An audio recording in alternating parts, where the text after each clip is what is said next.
All good. We officially call the meeting of the Urban Renewal Agency. We call it to order at 6 p.m. But we are going to defer the Pledge of Allegiance until the City Council meeting. So could we please have Director Weber, Present. Director DeForge, Present. Director Dumbrow, Present. Director Hagedorn, present. Director Ugarte, present. Director Redding, present. And Director Warrington, present. Do we have a motion for approval of the consent agenda? I'll move the consent agenda and the minutes from April. A second? I'll second. Second from Director DeForge. All in favor, say aye. Aye. Opposed? Hearing none. Carries. Do we have any public comment? We have two in writing. Do we have any people present to? No, the two in writing council meeting, and I didn't receive any comments for URA tonight. Okay. None. We will move on to unfinished business. We have attachment to our packet from the URA strategic plan timeline from Tiberius. Bill, is there anything to say on that? That's just mostly informational. It looks like next meeting he'll be with us, correct? Chair, that's correct. We have a standing meeting with them each week, and they are in the middle of a bunch of technical analysis to bring to you your June meeting, and then really kind of kick off project prioritization and kind of the intense work that they'll do with you. So that starts June 1st. So next meeting, he'll be present at this meeting. That's correct. Yeah. Okay. That brings us through unfinished business A down to B, new property incentive program, staff report, URA grant program. Thank you, Chair.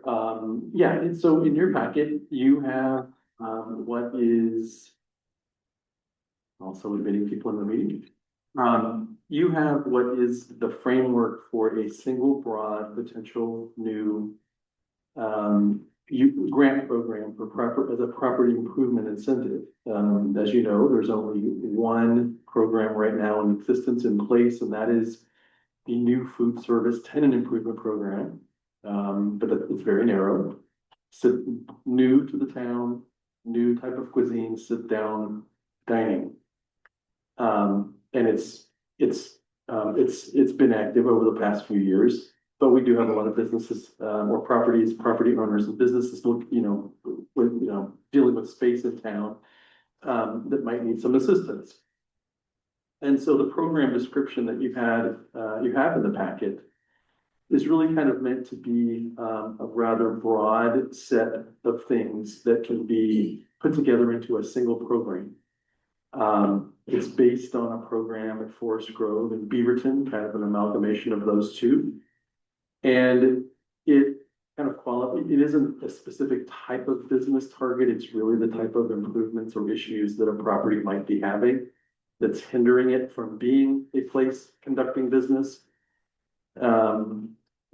That's the primary kind of goal. So it's pretty broad. So if a business had a historic building, has issues with its roof, and that's problematic regarding investing and making it a sustainable business, it would qualify potentially. It would need to apply and it would be determined, but the program would apply. If you had another business, different type of business, but just kind of has some problems with its facade or some things inside that make it impossible to lease or difficult to attract the business to move into it, for a variety of reasons, this program would apply. So it's a bit broader. And the goal, though, being making underutilized or difficult buildings, bringing them up to snuff so they could be useful, to be a place for a business to thrive either downtown or along Glencoe, which is basically the urban renewal district. Sure. Director Dumbrow, question, Bill. I know we talked about this in a previous meeting, I just wanted to clarify, does this include? What did you call it? Called it a. Basically before they go into business grant, I can't remember, I'm sorry, I just lost it. Oh, not a problem. The kind of the feasibility assessment. Okay. Yes. No, sorry, Director Dunn Brown, no. So to clarify, this program would help. This program would help property owners with difficult properties. And it would help businesses who are looking to move into a challenging property. That, for whatever reason, whatever type of business, whatever, whatever problem there is physically with the property. That's what this program is intended to help. The program you're thinking of is feasibility assistance. And that one that were maybe up to $5,000 or $6,000 can be granted to help with pre-development type planning so they can know whether or not it's even a good idea to move into that business or building. That's not in here. This is kind of meant to do the help with the bigger projects of dealing with properties. Thank you. Director Hagedorn here. What about, so one thing that I've noticed is we have a lack of infrastructure for electric cars and chargers in particular. Would any of these count for property owners that may want to attract people? On private property, conceivably, yes. Okay, That would be an improvement to their private property's parking lot. And so that would potentially be something. exciting. Yeah, the only other thing I would say about that is as an urban renewal agency, this agency has the ability to do that in appropriate places of public right of way or URA or property. So it doesn't necessarily have to be an improvement done with a program like this, but it could potentially qualify. Oh. Why not? Okay. Okay. Other questions, one from Weber.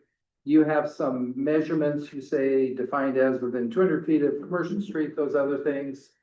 Are those measurements DRA boundaries?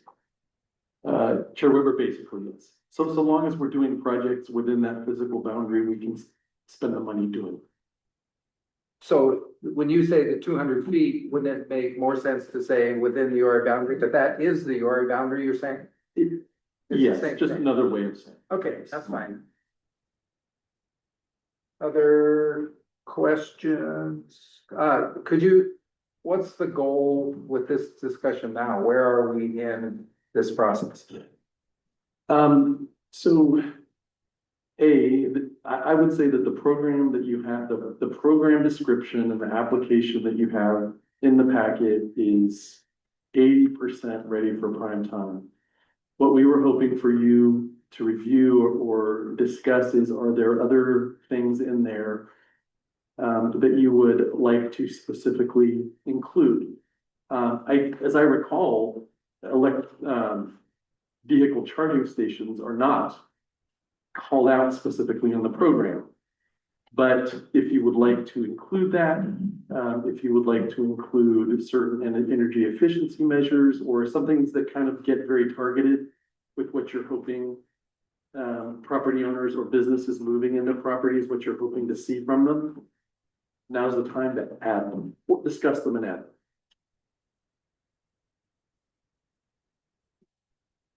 DeForge and then back to. Thank you, Chair Weber.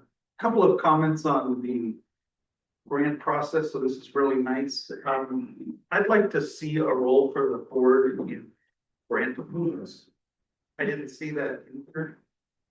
And I also saw that not-for-profits were excluded from eligibility, and I understand why, but I think that they could contribute to the city business environment. So I would like to not see them excluded through a blanket provision. I'd like to respond. Okay, a response? So on the nonprofits, the purpose of the URA is to raise tax revenue, so nonprofit doesn't raise tax revenue. So that would be why it's excluded. That's why we initially requested it to be excluded. So this would not be an appropriate vehicle for that. I understand that feedback. And I think my research was leading me in the direction that not-for-profits can be eligible because they contribute to the overall business environment, but I'm happy to adjust course if that isn't correct, but my understanding is that you could have that. Would people have a problem if we double check with Tiberius and find out if that's done other places? Thank Would you, that be Chair. okay? I think it would, because I think it kind of boils, yeah, let's do that. It would kind of boil down to what kind of nonprofit, honestly. Some nonprofits activities, there's two types of effect you're going for here. There's direct investment in the property that helps boost ultimately taxable assessed value. And then there's the kind of benefits that you can invest in that have what's called a halo effect.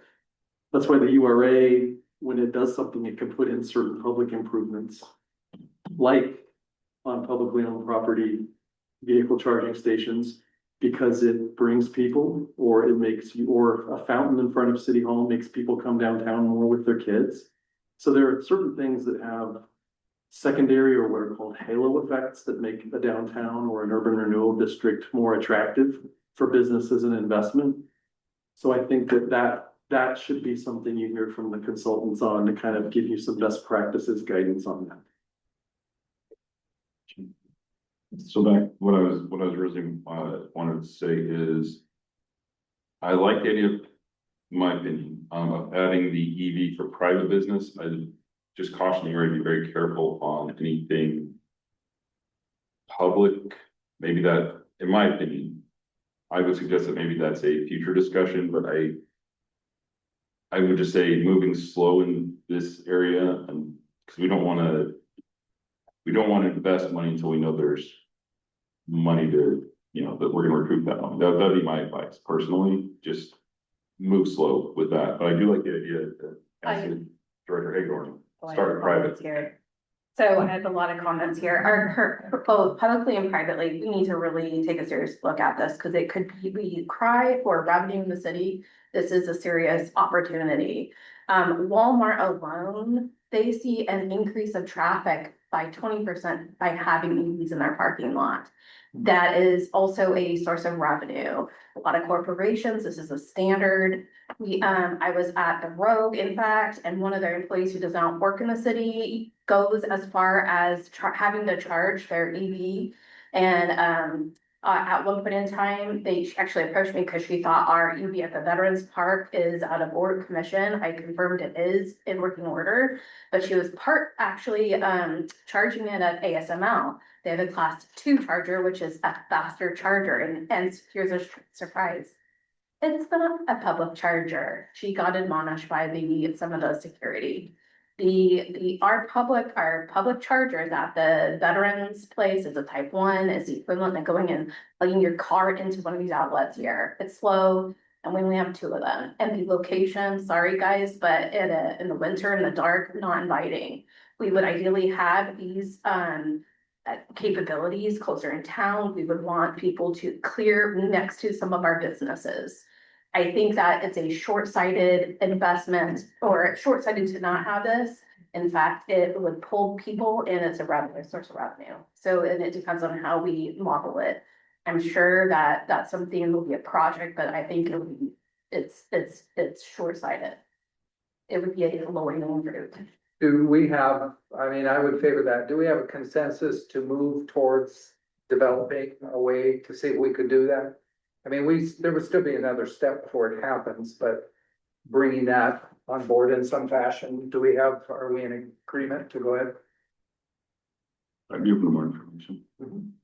I think one of the things that Bill is looking for from us is, as we give a framework, we could put like environmental as an important element so that it could get considered in grants, so we could capture it that way.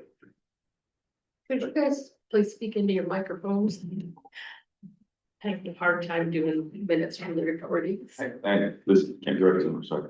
Sorry, I just had another thought, but I had a conversation with Representative Edwards, and this is to support what Councilor Hagedorn is saying, but maybe from a different direction.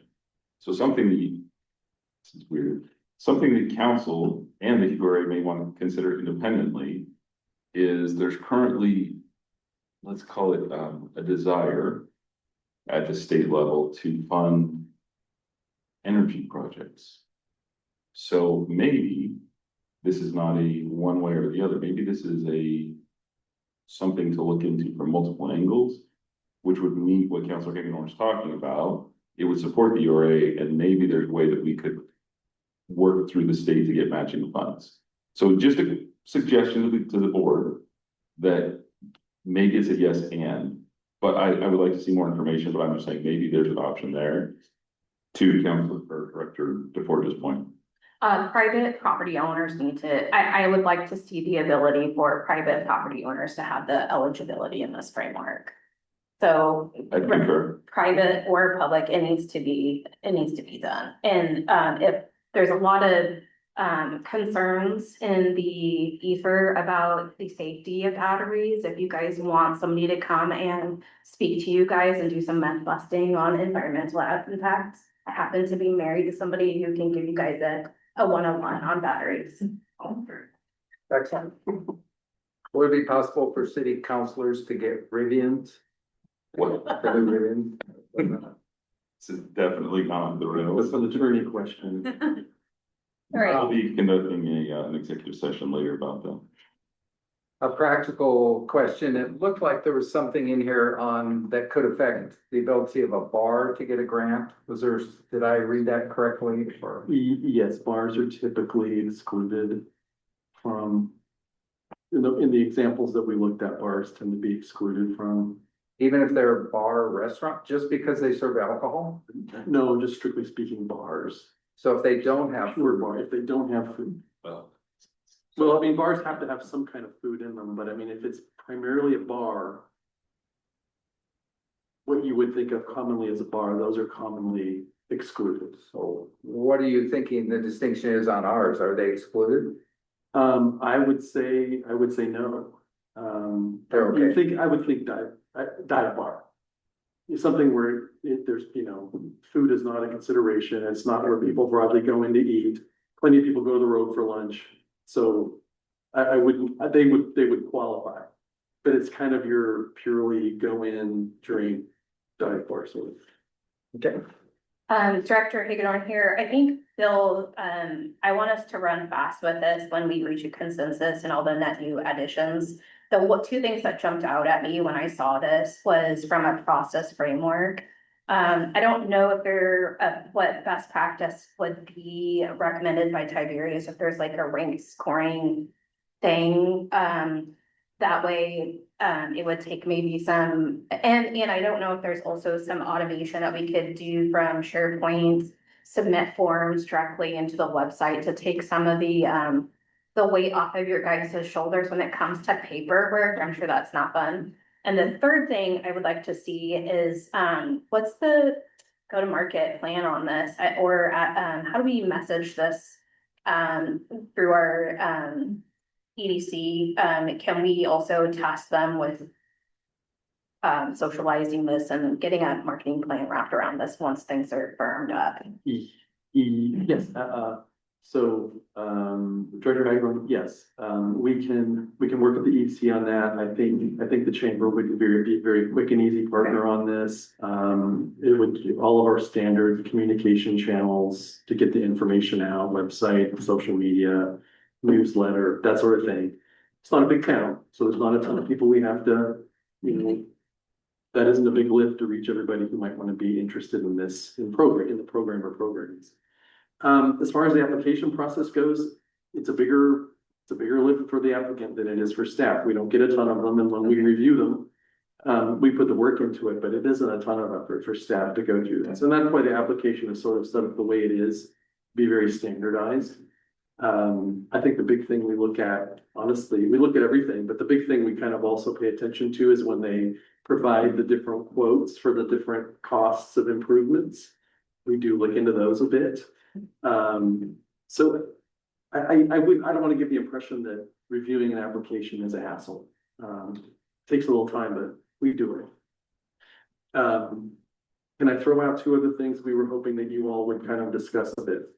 Number one, for the tenant improvement program for food service, we landed on a 50, there were two criteria. Number one is the costs that the urban renewal agency would help with were extraordinary costs. You know, when you move into a space as a business, you work out with the landlord, kind of the the improvements you need inside, where the walls are, where the bathrooms are, how big the kitchen is, and all of that, all of the improvements inside from blank hollow space to what it looks like when it's done, those are tenant improvements. And the program we have really only helped with extraordinary costs that the landlord couldn't or wouldn't be able to amortize into the lease rate for the property, for the business.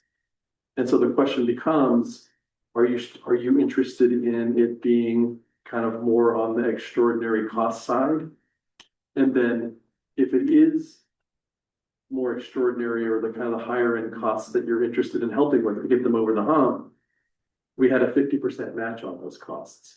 60% if the project is downtown or if the business owner is a resident. Then we would match 60%. So not to throw more choices at you, but I'm throwing more choices at you just from a policy accomplishment perspective. Those are kind of two things to be thinking about, and you can certainly ask Nick when he's here, you know, what works best there. But I just kind of wanted to make you aware that property owners can work with their tenants on certain costs, whatever they are, and amortize that over a 5-year lease and their monthly lease payment and the lease rate. But some things just are very expensive, and it becomes unaffordable to put into the rent.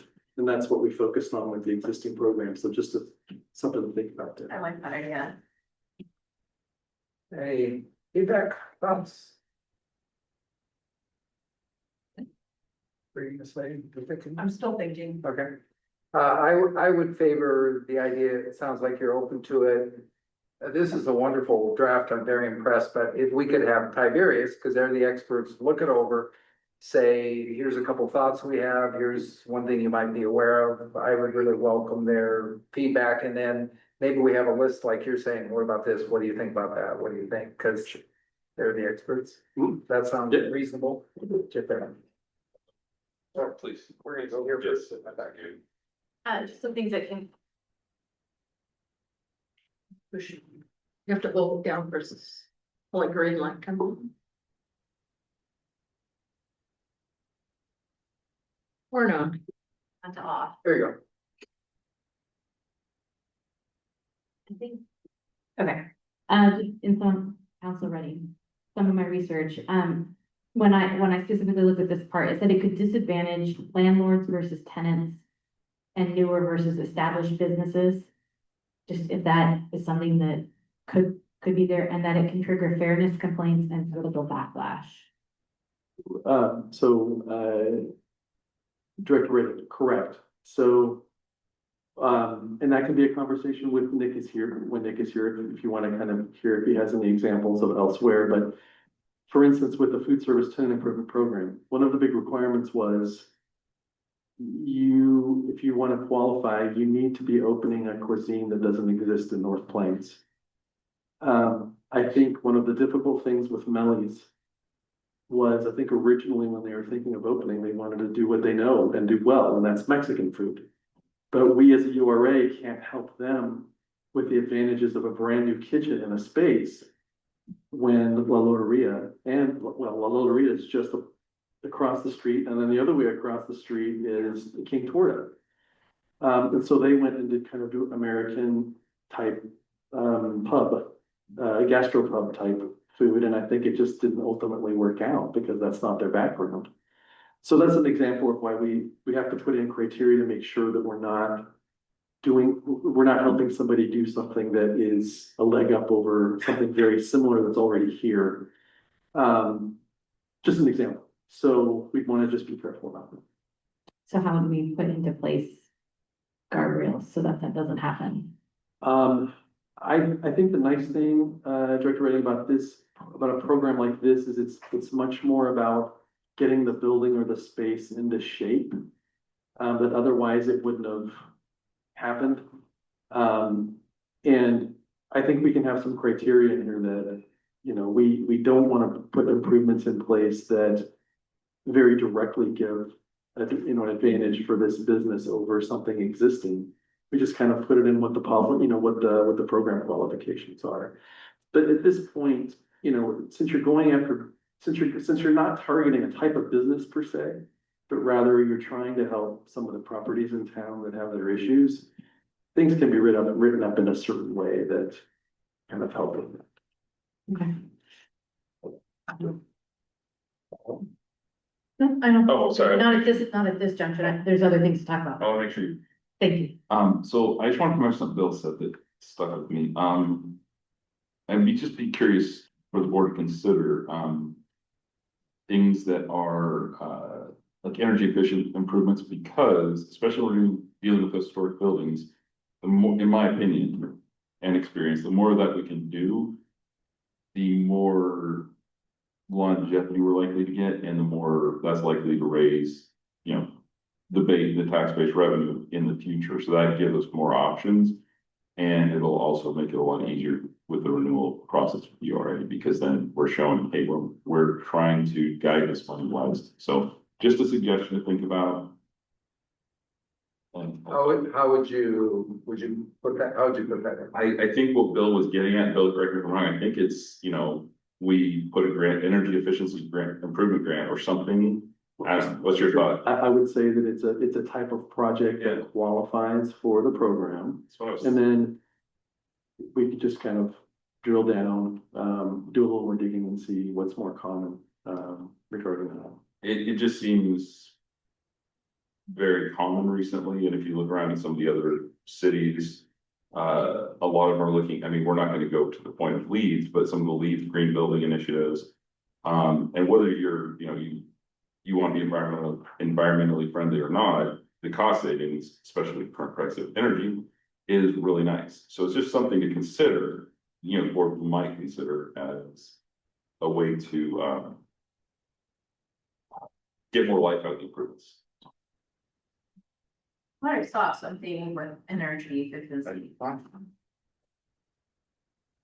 Are we good? It sounds like I saw nods of heads, that kind of energy to proceed with that a bit now. Good. Yes, Great track meetings. I think so. I just want to make sure that if we are passing this along to Tiberius, we're doing so in a fashion where we don't get bogged down in like, I'm sure that we want to pass on this. So let's be clear what our expected outcomes are from doing so, and I think we need to really challenge ourselves to push this out. So are we clear with Tiberius? We just want them to look it over, see if there's any problems in it. We're trying to move it forward. Are there any additions or subtractions that they recommend, but with speed? I'd like to approve something next meeting. Okay, That's what I'd like to challenge you guys with. I mean, I think we agree. Clarification. So what we're doing here is we're trying to fast track this kind of focus grant thing. Now, my understanding is there's other things under the URA that would maybe be a secondary discussion. You know, like, I read the original URA, they were talking about a mall downtown, different things. I brought up, could we ever get money to renovate this? Would those be more, are we thinking like secondary discussions? What we're doing here doesn't rule out the other, we're just focusing more on the business stuff, right?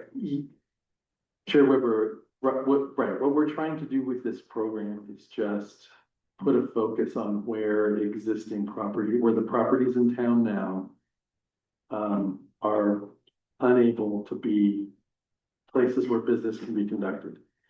As far as some of the bigger things you're talking about, that's the 5-year strategic plan process. Like what bigger projects, and when, that's June 1. That's June 1. Okay, One more thing, if it's okay. yes. I would just like to add on to Councillor Hagedorn. I understand she's asking for EV to be added to this. I know that North Plains is a huge bicycle hub. I'm wondering if we can add something around that, you know, electric bike chargers as well, or space for bicyclers to, chain their bikes up and walk around the town, something like that. So Director Warrington, two answers to that one. Number one, if you all would like to have electric bike chargers be a qualifying project for the program on a property to make it a more viable commercial location, we can do that. What I would also say, the second part of the answer is, Explore Tualatin Valley is working with us on a new, bike station, in the public right of way with us. So I don't know the full scope of everything, that entails, but they are working on that with the EDC. I was not at the last meeting. But some sort of, assisted investment in that is going to be happening soon, but not on private property. Just wondering, if we might consider adding it to this so people can put it on private property and encourage bicyclists to stop for 2 minutes. I would be in support of that. I like anything that's private and brings in business. Private business. I'm out on Saturdays a lot. There's several hundred probably road bikers come through our city. I like the idea of having it mentioned in some fashion. So if somebody had a creative idea to work with them, get their business, and we could give them some money to help with that. Yeah, it's really untapped at this point. We're not getting much out of them, and they're a group that has quite a bit of money. Down here.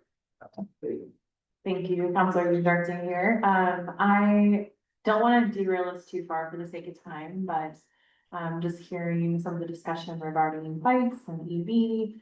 I just wanted to get a clarifying, this might be a Bill Quashford, I'm sorry, Executive Director Reed question.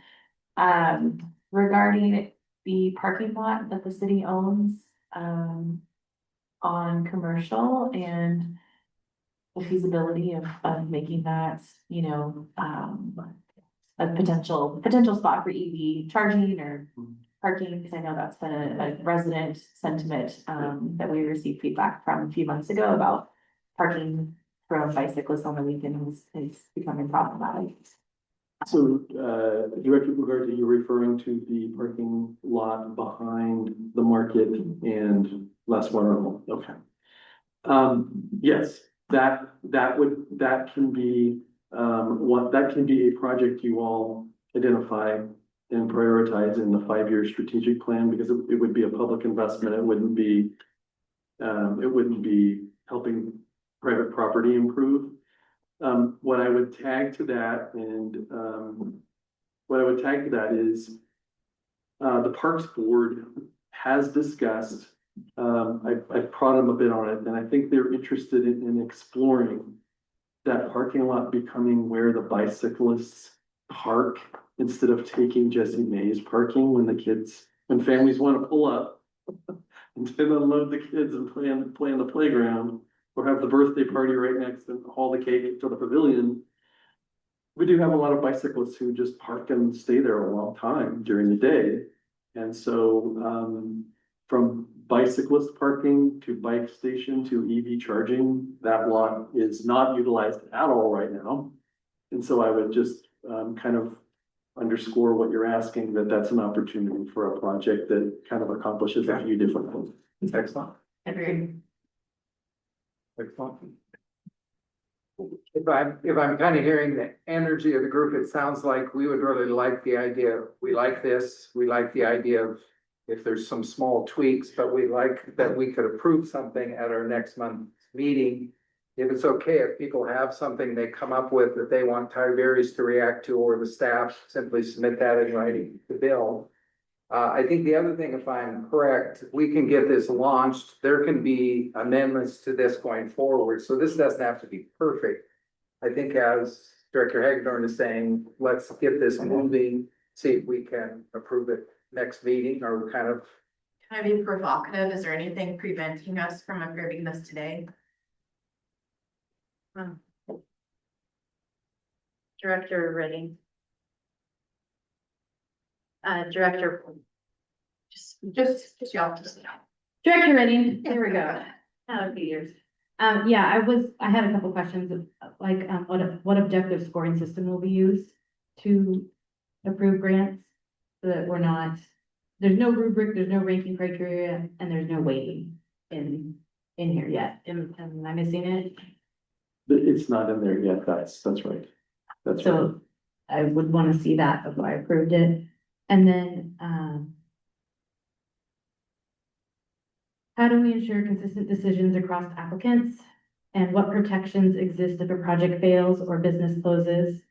And how are we defining deferred maintenance versus eligible improvements? All great questions.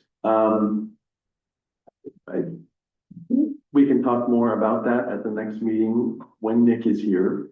What I would underscore is the importance for you all to have the discussion with or without him about deferred maintenance versus, real, what I would call kind of real, get a property over the hump with a problem need. I will say you've had at least one applicant for grant funds generally come in by a property owner who put their own improvements in and a business operation moved into their property some years ago. And a business recently moved in and they were hoping they could get some reimbursement for some of the costs after the fact. Is that a priority? Or do you want to help a property that's held back by an obstacle and kind of make it able to move, to accept a business to operate inside of it in a feasible way? So that's an important conversation. Director Warrington, I would really like to wait until the draft is in the draft and it's final before we vote on it. Just so we include everything we talked about, make sure it's there, and then have a 5-minute discussion and vote on it.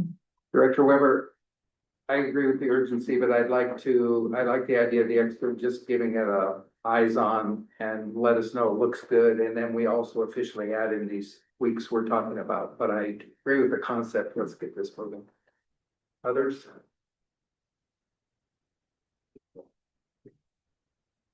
I'm going to try to keep us moving because we've got another agenda item we want to cover and we're going to end by 6:55. So are people okay with where we're at then? We're going to finalize this next time. And we're going to move on now to the next item on the agenda, which is our attorney, Emily. Am I correct? Are we ready for them? Director, you have a discussion on the agenda about your meeting schedule moving forward. Chair Weber, Yes. believe that it came from me. Okay. My suggestion to the team was that we schedule future URA meetings at 6 p.m. to kind of free up staff time and not reduce meeting length time. I was hoping you guys could consider. Partly, I would also favor doing them at 6 once a month. That would mean one work session a month, then one URA a month. And trying to not go late at night. I mean, that would be my goal, but I would defer to the group here. Councilor Warrington, I agree with that theory. If we can have 2 meetings a month and 2 meetings off, the 6 to 7 time frame, that would be helpful. Is that make sense? Well, what we're talking about is both meetings would begin at 6. Yes. One would have a URA, one would have a work session. That's what I'm trying to say. Okay. Others?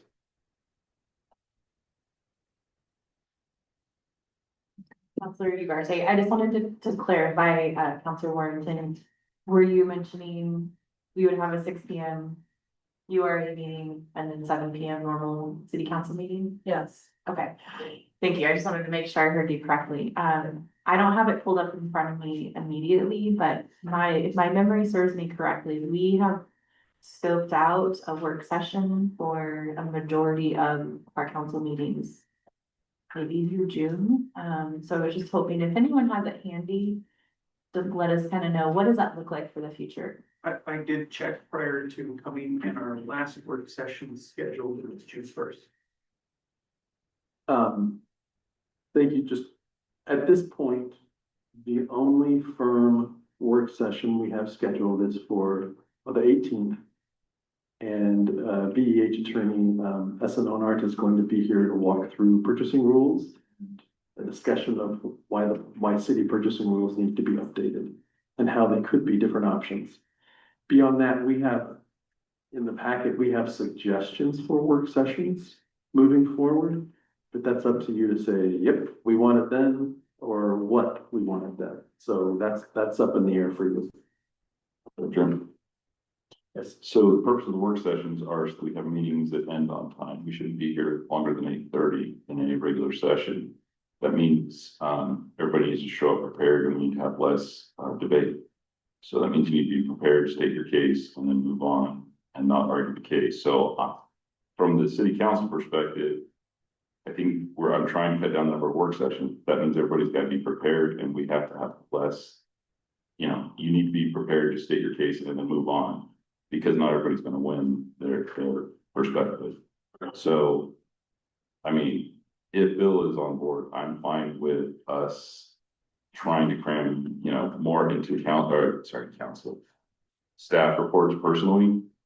And just coming prepared, and then I'll just call on each person so we can keep the meetings moving. That's just my 2 cents, and then I can compromise and have the 6 p.m. URA meetings, as long as we can get our business done during the council meeting. We're good with that? So we have a consensus, we will give that a try. Obviously, if it doesn't work, at some point, we will change that and go to something else. I skipped over Glencoe Opportunity Area GOA update. Is there any short? The brief answer is we're working with the EPA on how to register the project in the federal system so that we can be ready to spend money and ask for money reimbursed. We can spend money on the property and then be reimbursed, but we have to be registered with a couple of federal systems, and that's where we are right now. Okay. Questions? We're good with that. I would like to move on then. We're gonna move on to new business, URA board rules, city attorney. Yes. Okay. Thank you. Oh, no, we're good. So, I bring for discussion some draft URA board rules. It's basically a best practice to have these, and because the URA is a separate legal entity from the city and URA board is separate from the city council, the council rules don't apply here. But having said that, these draft rules should feel familiar because they were taken and based off of your city council rules and kind of modified. So if there are certain things that don't apply to the URA board and things that kind of are slightly different. So I want to point out that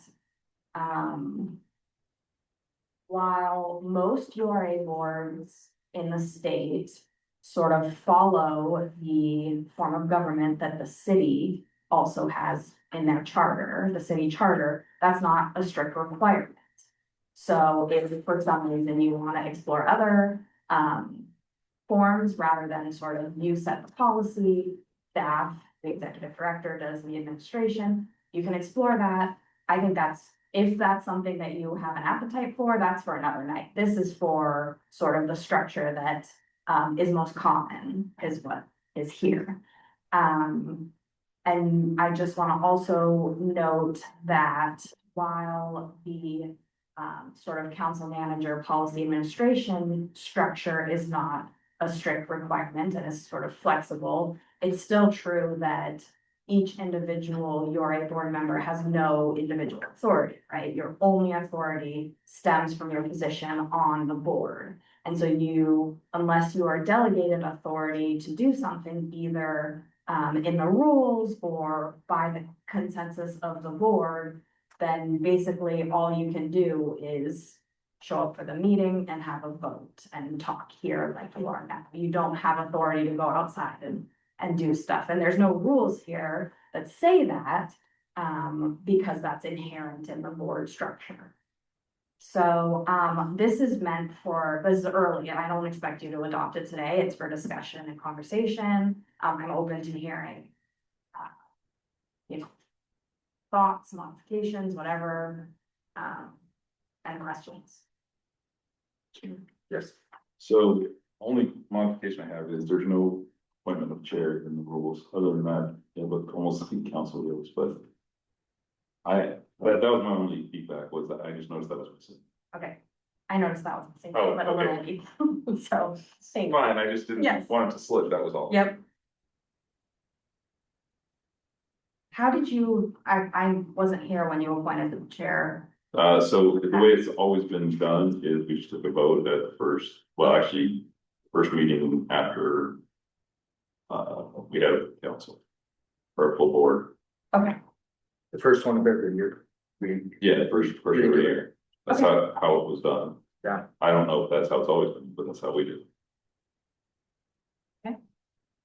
Chair Whitman, Yes, I'd like to make a suggestion that there be language about the board reviewing contracts and financial commitments. They're authorized and reviewed by the board prior to execution. and you are, you know, what section you're kind of in there, or? Well, it would be a new section, so I would just leave it to Emily to, if the board has consensus with this, to add that. Wherever she thinks appropriate. That makes sense, please. my question would be, any amount, is there a dollar amount that you would, delegate to staff? To, like a purchasing authority? I thought we were circling back on that topic in particular from a council level. Yeah, you are, that's what ASIN's coming in to discuss with you on the 18th, at the working session on the 18th. Should we wait until we have line of clarity there, because I would think that that role would probably flow into both. Well, I completely agree with that, Director Hagedorn. I did want to put that placeholder here, just so that it doesn't get lost. I think we're gonna learn more in our work session, and, I imagine would be consistent between the city council and the board, but I'm open to feedback. I just wanted to call it out to the group. I'll make a note and I'll see if ASIN can maybe address that also, which is. Other questions, thoughts? Councilor Washington here. I'm wondering if, it says the agenda is created by the executive director. I'm wondering if, a co-person could be added to that as the, chair or someone like that. So there's two people making the agenda, so they can bounce ideas, etc. So, just like the city council, this is the reason it reads that way, this is just my input, the reason it reads that way is the executive director, it's confusing. Executive director of the URA, much like the city manager, being one and the same person, takes the council's input and, creates the agenda, or the board's input and creates the agenda, just like any other board. So it's not that the executive director is making the agenda, he's just taking all the input from the board and putting it into an agenda. Does that make sense? Yes, So is there a way, That's how we do the city council, so it's just a derivation of that. okay, my thought was, I thought you, mayor, and the city manager worked together on the agenda. With our input, of course. So in this instance, instead of you, it would be the director of the URA. Just a thought. It's not in council rules right now, it's just Bill and I had a one-on-one the week before. There's nothing stopping the director of the URA from doing that. I would say it's not something that needs to be in the rules, it's just something that's done because it makes it easier. But if people were okay with it, I'd like to have kind of a standing issue at the end of the URA meeting where we'd say, what do you want to have on the next agenda? So rather than just a couple of us figuring stuff out, we could all kind of, it's director comments. the Yeah, same as we do in council. but I want to specifically encourage in director comments, agenda items, because I want to have a way for people. Yeah, that's up to the presiding officer. That's what I'm saying. Yeah, so you just like to say that. Yeah, okay, down here. Thank you, Councilor Ugarte. Just a quick question, on this draft, in section G. Number 3, it says in quote, "The executive director will prepare and schedule agenda items. Members of the URA board may request that items be placed on an agenda at any board meeting or by communication with the executive director," end quote.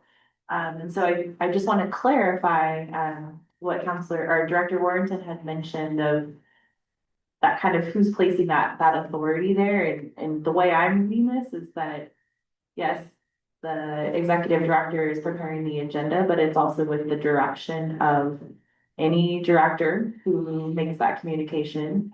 Or, you know, in conjunction with the, I'm sorry, I just totally lost my train of thought with,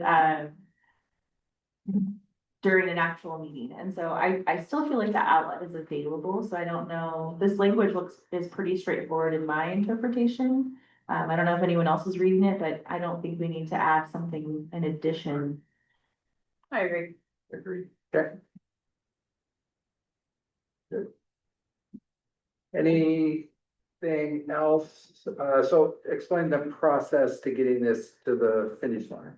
So I will add how the chair becomes chair. And then I don't see why we can't bring it forward for a vote for next meeting. And I'll hold off on the contract stuff. This is, I think it's just adopted by resolution. So, yeah. So, you can always amend it in the future. So I'll have it ready, bring it for the next URA meeting for a vote. Good? We all good? Okay. In the interest of time, we're gonna be done in a few minutes. We're on to any director. Obviously, we're on a tight time, but any director stuff? Mandy, Director Hagedorn here. I'm gonna beat the same drum. I wanna make sure that if we need to add public EV to an upcoming meeting and Mandy compel everybody why we need public EVs as a part of our URA planning, I will do so, but I just want to clarify, did we have a consensus that would be discussed in a future planning forum for a project? And options? Director Hagedorn, June 1 is when Tiberius is here, that will be discussing prioritizing projects, and that's the ideal time to do that. I have the best nerdy, battery EV shirts, so I will be sure to bring. You're proposing a charging station on your cul-de-sac? Yeah, Okay. thank you. Let's move on. Any other director comments, thoughts? Are we all good to go? Well done. We are gonna adjourn the meeting at 6:53. That's that. Exactly so.